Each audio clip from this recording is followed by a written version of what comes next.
राधे कृष्णा कृष्ण कृष्ण मुकुंदा जनार्दना कृष्ण गोविंद नारायण हरे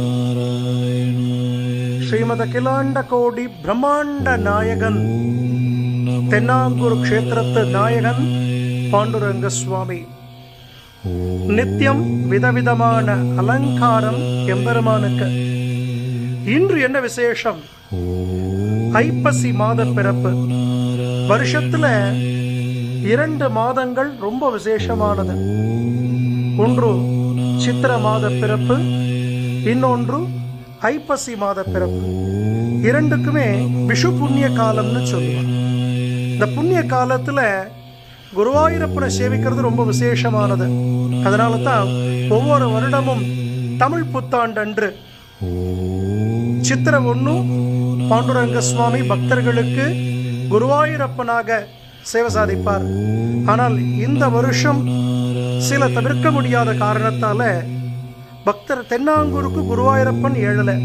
அதனால ஐப்பசி விஷு அன்று, இந்த ஐப்பசி விஷு புண்ணிய காலத்துல பாண்டுரங்க சுவாமியே சங்கு சக்கரங்களோடும் வலது கையில தாமரை புஷ்பம், இடது கையில கதாயுதத்தோடும் பச்சைப்பட்டு சாத்திண்டு விசேஷ திருபாபரணங்களோடும் நிறைய பழங்கள், எதுக்காக?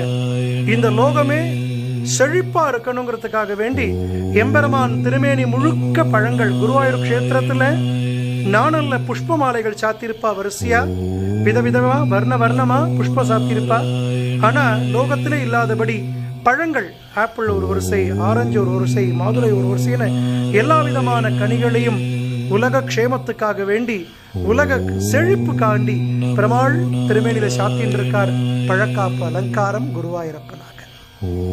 தாயார் மகாலட்சுமி ஸ்வரூபம் ரகுமாயி தாயார் அஷ்டைஸ்வரியங்களை அனுகிரகம் பண்றா. அவளுடைய அனுகிரகம் இருந்தால் நம்ம நினைக்கிற காரியங்கள் வெற்றியடையும். ரகுமாயி சமேத பாண்டுரங்க சுவாமி இன்று மகாவிஷ்ணுவாக, குருவாயூரப்பனாக, மகாலட்சுமியாக, திவ்ய தம்பதிகளாக தரிசனம் கொடுக்கிறார். நிறைய பழங்கள். இந்த பழங்கள் போல இந்த உலகம் செழிப்படைய எல்லாம் வல்ல ரகுமாயி சமேத பாண்டுரங்க சுவாமியையும் குருநாதரையும் பிரார்த்திப்போம். ராதே கிருஷ்ணா, ராதே கிருஷ்ணா. ஜெய் குருஜி, ஜெய் ஜெய் குருஜி.